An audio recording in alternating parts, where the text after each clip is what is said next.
Hello everyone, welcome back to Lucid Study. और आज हम प्लेट टेक्टोनिक्स का एक बहुत ही इम्पॉर्टेंट कॉन्सेप्ट समझेंगे विच इज़ सबडक्शन जोन। ये टॉपिक सिर्फ फिजिकल ज्योग्राफी के लिए इम्पॉर्टेंट नहीं है, बल्कि इससे earthquakes, volcanoes, tsunamis, mountain formation और मिनरल डिस्ट्रीब्यूशन जैसे टॉपिक्स भी इससे डायरेक्टली लिंक्ड है। इसलिए इसे अच्छे से समझना बहुत ज़रूरी है। Now what is subduction zone? तो सबडक्शन जोन वो जगह होती है जहां दो टेक्टोनिक प्लेट्स आपस में टकराती हैं और उनमें से एक प्लेट दूसरी प्लेट के नीचे अर्थ के मैंटल में धंसने लगती है। सबडक्शन का सिंपल मतलब होता है नीचे चले जाना या किसी चीज के नीचे घुस जाना। इसलिए जब भी एक टेक्टोनिक प्लेट दूसरी प्लेट के नीचे सिंक करती है, उस एरिया को सबडक्शन जोन कहते हैं। इसको एक सिंपल एनालॉजी से समझते हैं तो सोचिए, आप टेबल पर दो बुक्स को एक दूसरे की तरफ धक्का दे रहे हैं।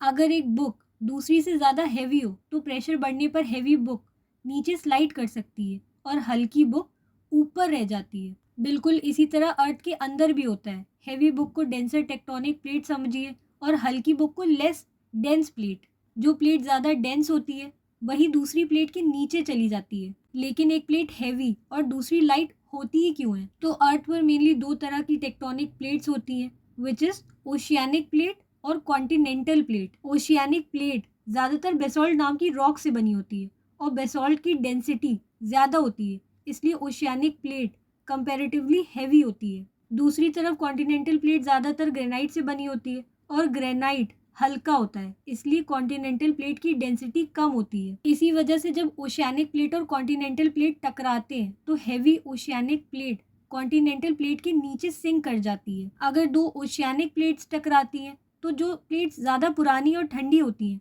वो ज़्यादा डेंस होने की वजह से नीचे चली जाती हैं। लेकिन अगर दो कॉन्टिनेंटल प्लेट्स टकरा जाए तो दोनों की डेंसिटी कम होती है, इसलिए कोई भी प्लेट मैंटल में नहीं धंसती और दोनों प्लेट्स कंप्रेस होकर फोल्ड हो जाती हैं और बहुत बड़े माउंटेन रेंजेस बना देती हैं। और हिमालयाज इसका सबसे फेमस एग्जाम्पल है। अब सवाल ये है कि प्लेट के नीचे जाने के बाद होता क्या है? जैसे जैसे ओशियानिक प्लेट मैंटल के अंदर डीपर जाती हैं, वैसे वैसे टेम्परेचर और प्रेशर दोनों इंक्रीज होते जाते हैं। ओशियानिक प्लेट के रॉक्स और सेडिमेंट्स के अंदर काफ़ी अमाउंट में वाटर ट्रैप्ड होता है।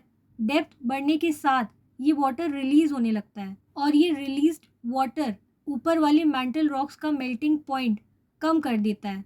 इस प्रोसेस की वजह से मैंटल का कुछ हिस्सा मेल्ट होने लगता है और मैग्मा बनने लगता है और ये मैग्मा सराउंडिंग रॉक से हल्का होता है। इसी वजह से ये ऊपर की तरफ राइज करता है और जब सरफेस तक पहुंचता है तो वोल्केनिक इरप्शन होता है। इसीलिए दुनिया के बहुत सारे एक्टिव वोल्केनोज सबडक्शन जोन्स के आसपास ही मिलते हैं। अब सवाल है कि सबडक्शन जोन से कौन कौन से लैंडफॉर्म्स बनते हैं। सबसे पहले बनते हैं डीप ओशियन ट्रेंचेस। तो जब एक प्लेट बेंड होके नीचे सिंक करती है तो ओशन फ्लोर पर एक बहुत गहरी खाई बन जाती है जिसे ओशन ट्रेंच कहते हैं। इसका सबसे फेमस एग्जाम्पल है मैरियाना ट्रेंच, जो दुनिया का सबसे डीप ओशन ट्रेंच है। दूसरा लैंडफॉर्म है वोल्केनिक माउंटेन रेंज। जैसे साउथ अमेरिका में Nazca plate south American plate के नीचे सबडक्ट हो रही है और इसी प्रोसेस की वजह से एंडस माउंटेन्स और उनके साथ कई एक्टिव वोल्केनोज बने हैं। अगर दो ओशियानिक प्लेट्स टकराती हैं तो ओशन के बीच वोल्केनिक आइलैंड्स बनते हैं और इन्हें हम आइलैंड आर्क्स कहते हैं। एग्जाम्पल है जापान, फिलीपींस और एलियशन आइलैंड्स। नाउ ये सबडक्शन जोन्स इतने इंपॉर्टेंट क्यों होते हैं? तो ये सबडक्शन जोन्स अर्थ के सबसे एक्टिव जियोलॉजिकल रीजन्स होते हैं। ये रिस्पॉन्सिबल होते हैं पावरफुल अर्थक्वेक्स के लिए, एक्सप्लोजिव वोल्केनिक इरप्शन के लिए, सुनामीज के लिए, माउंटेन बिल्डिंग के लिए और अर्थ की क्रस्ट को रिसाइकिल करने के लिए। और दुनिया के सबसे बड़े अर्थक्वेक्स ज़्यादातर सबडक्शन जोन्स के आसपास ही आते हैं। और ये यूपीएससी के लिहाज से कुछ इंपॉर्टेंट सबडक्शन जोन्स हैं, जैसे पेरू चिली सबडक्शन जोन।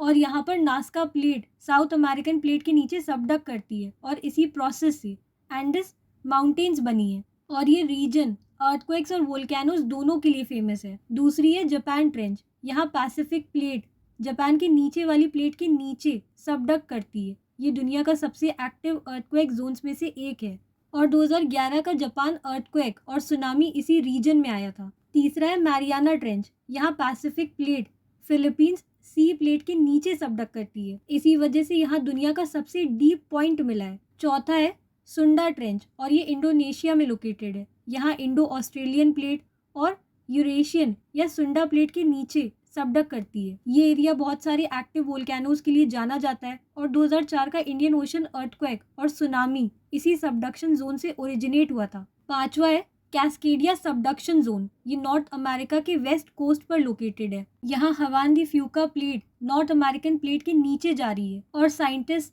इस रीजन को क्लोजली मॉनिटर करते हैं क्योंकि फ्यूचर में यहाँ बहुत बड़े अर्थक्वेक्स आ सकते हैं। Sixth is Tonga Kermadec subduction zone. ये दुनिया के सबसे फास्ट सबडक्शन जोन्स में से एक माना जाता है। ये डीप ओशन ट्रेंचेस और फ्रीक्वेंट अर्थक्वेक्स के लिए फेमस है। लेक्चर खत्म करने से पहले इन 5 पॉइंट्स को हमेशा याद रखिए। सबडक्शन जोन तब बनता है जब एक टेक्टोनिक प्लेट दूसरी प्लेट के नीचे सिंक करती है। आमतौर पर डेंसर ओशियानिक प्लेट ही सबडक करती है और इस प्रोसेस से ट्रेंचेस, वोल्केनोज, अर्थक्वेक्स और आइलैंड आर्क्स बनते हैं। ये प्रोसेस अर्थ की क्रस्ट को कंटिन्यूसली रिसाइकिल करता रहता है और यूपीएससी के लिए इंपॉर्टेंट एग्जाम्पल्स हैं पेरू चिली, जापान, मेरियाना, सुंडा, कैस्केडिया और टोंगा कैरमाटिक। तो जब भी आप सबडक्शन जोन वर्ड सुनो तो तुरंत दिमाग में एक इमेज आनी चाहिए, एक हैवी ओशियानिक प्लेट दूसरी प्लेट के नीचे मैंटल में धंस रही है, जिसके रिजल्ट में deep ocean trenches, volcanoes, powerful earthquakes और कभी कभी विनाशकारी सुनामीज देखने को मिलते हैं। और अगर आप इस प्रोसेस को अच्छी तरह समझ लेते हैं तो प्लेट टेक्टोनिक्स के बहुत सारे कॉन्सेप्ट्स और डिजास्टर मैनेजमेंट के टॉपिक्स ऑटोमेटिकली ईजी हो जाते हैं। Thank you for watching. मिलते हैं अगले लेक्चर में एक और इम्पॉर्टेंट ज्योग्राफी कॉन्सेप्ट के साथ। तब तक के लिए keep learning and keep building your basics strong.